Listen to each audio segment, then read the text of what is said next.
Welcome to the only daily podcast focusing on compliance news of the day. Each morning, start your day with a cup of coffee and Tom Fox, the voice of compliance, to hear about 4 of the top compliance, corruption, or leadership stories you will need to start your day. The Daily Compliance News is a production of the Compliance Podcast Network. First, a word from our sponsor.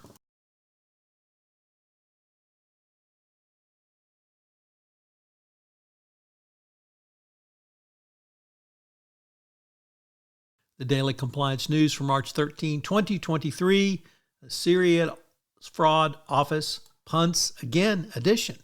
We begin with that story from the Wall Street Journal, Risk and Compliance Journal, Richard Vanderpoort reporting that UK prosecutors have dropped a case against 3 former executives of the security firm G4S who've been accused of involvement in a scheme to defraud a government department.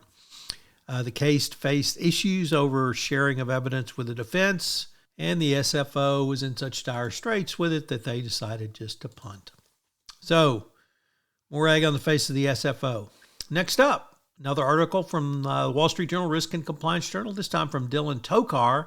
Former Bluebell CEO pled guilty to a misdemeanor over the listeria outbreak. This comes after prosecutors tried to convict him of a felony fraud charge and were unable to do so with a hung jury. Under this agreement, as part of the settlement, Bluebell's former CEO will plead guilty to a misdemeanor charge over food safety violations, pay a $100,000 fine, and avoid jail time. He had been facing 7 counts of wire fraud and conspiracy to commit wire fraud, but Cruz's lawyer, Chris Flood, said that Bluebell never intended to defraud its customers and were happy with the government's resolution. Our next story comes to us once again from the Wall Street Journal, Risk and Compliance Journal, this time Mingy Sun reporting that Allison Heron-Lee, a former commissioner of the SEC, has joined the whistleblower firm Cohn and Colapinto in Washington, D.C. She will help represent whistleblowers, including those cases related to securities, commodities, and AML, also involving problems related to environmental, social, and corporate governance practices.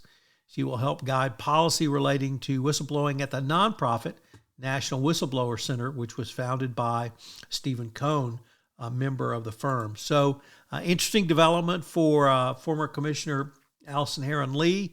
The whistleblowing firm itself is a true powerhouse, and Stephen Cohn has been one of the biggest advocates of whistleblower and whistleblower awards since at least I've been in compliance for now 16 years. Our final story also comes to us from the Wall Street Journal, this time from the SFO Journal, and it reports that an international accounting standard setting has moved up by a year the timing for when companies have to disclose details on their supply chain financing, a move that aimed at improving transparency after several high-profile blow-ups of the recent years. The IASB, which sets accounting standards outside the U.S., agreed to a 1-year speed-up of these requirements. The Daily Compliance News is a production of the Compliance Podcast Network and a proud member of C-Suite Radio. Thanks so much for listening. I hope you'll join me again tomorrow.